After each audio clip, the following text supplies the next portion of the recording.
예민한 아이를 키울 때 잘 키우는 법 세 가지. 세 가지요. 네. 이제 많은 분들이 이런 거 세 가지 이런 거 좋아하시더라고요. 사실은 세 가지가 그런 게 있나 싶긴 한데 첫 번째는 네.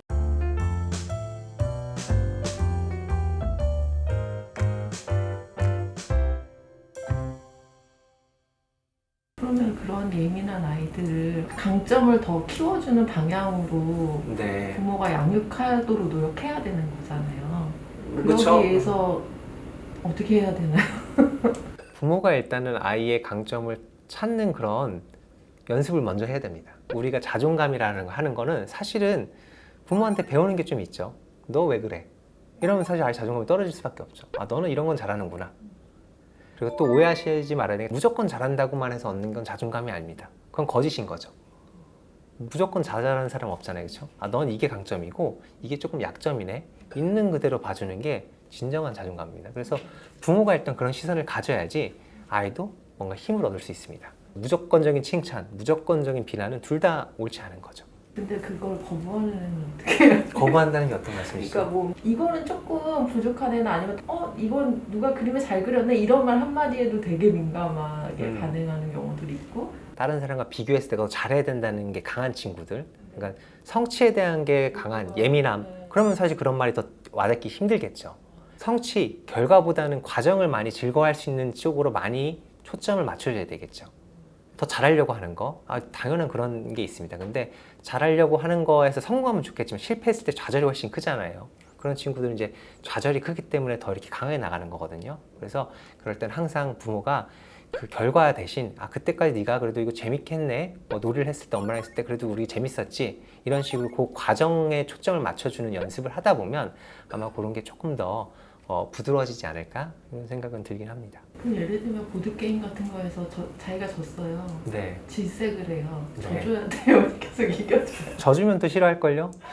그냥 있는 그대로 해주려고 하셨잖아요. 져주면 좋아하는데 아, 져주면 좋아한다고. 그래서 그래요? 너무 고민이에요. 제 생각에는 제일 편한 거는 승패가 있는 것보다 누가 이기고 지는 것보다 협동놀이를 하세요. 둘이 같이 하는 거. 아예 그러면 둘이 같이 해서 목표를 같이 세우는 거라고 하면 사실은 이기고 지는 게 아니잖아요. 그러니까 약간 이제 뭐라고 해야 되나요? 조금 방향을 바꿔보는 거죠. 아니면 같이 블록을 해서 뭔가 같이 만든다거나 목표물이 같다거나 그런 식으로 해보는 거는 뭐 도움이 될 수도 있을 것 같은데요. 잠깐 지금 상담 받으시는 거 아니시죠? 네. 상담 받으시는 것 같은데. 갑자기 더워지네. 이제 아이가 예민한 경우에 부모가 견지해야 될 어떤 원칙 같은 게 있는지 궁금해요. 예민한 아이들은 낯선 환경이나 낯선 사람에게서 쉽게 불안이라는 감정을 많이 느끼죠. 그러니까 이제 떼쓸 쓰는 것도 일부러 그러니까 쓰고 싶어서가 아니라 불안하니까 어쩔 수 없이 쓰는 거거든요. 그렇기 때문에 아이에게 심리적인 안정감을 주는 게 무엇보다 중요하다. 그래서 저는 베이스 캠프라고 말을 했거든요. 우리가 산을 올라가려고 했을 때 가끔은 올라가려고 했는데 기상이 안 좋으면 다 돌아와야 되죠. 근데 만약 베이스 캠프가 없다고 생각하면 얼마나 불안하겠어요. 그러니까 아이들이 뭔가 새로운 환경, 새로운 사람을 만나려고 하면 용기를 받아야 되는데 용기라는 건 네가 할 수 있어 말한다는 게 아니라 내가 힘들면 돌아갈 수 있는 곳이 있어 라고 할 때 진정한 용기를 얻을 수 있는 거죠. 그래서 어떤 경우에도 강압적인 것보단 네가 힘들 수 있어, 대신 엄마가 옆에 지켜줄게, 이런 뉘앙스의 심리적 안정감이 사실 가장 중요하다고 생각합니다. 이제 예민한 아이들의 경우에 이제 마음을 열고 이야기하는 사람이 그렇지 않은 친구들에 비해 되게 한정적인 것 같아요. 예를 들면 엄마를 의지하는 아이는 엄마 꽁무니만 따라다니거나 친구네 집 가서도 엄마한테 떨어지지 않는다거나 그렇죠. 그런 게 특성 중에 하나인가요? 예민한 사람이 모두 다 그렇다는 건 아니지만 뭐 낯선 것이나 낯선 사람에 대한 불안도가 높으면 그럴 수 있겠죠. 그럴 때는 이제 아까 똑같습니다. 이럴 때 억지로 뭐 모르는 친구들과 놀게 한다거나 이런 거 좋지 않습니다. 엄마가 여기 있을 테니까 저기서 놀아봐. 아니면 그것도 힘들어하면 그럼 저기 있는 친구 한번 관찰해봐. 이 정도만 하는 거죠. 아이가 할 수 있을 정도까지만 밀어붙여야지 갑자기 엄마 사라지고 한 20명 있는 친구 앞에 놀라고 하면 아이가 그 다음부터는 아예 안 가려고 하겠죠.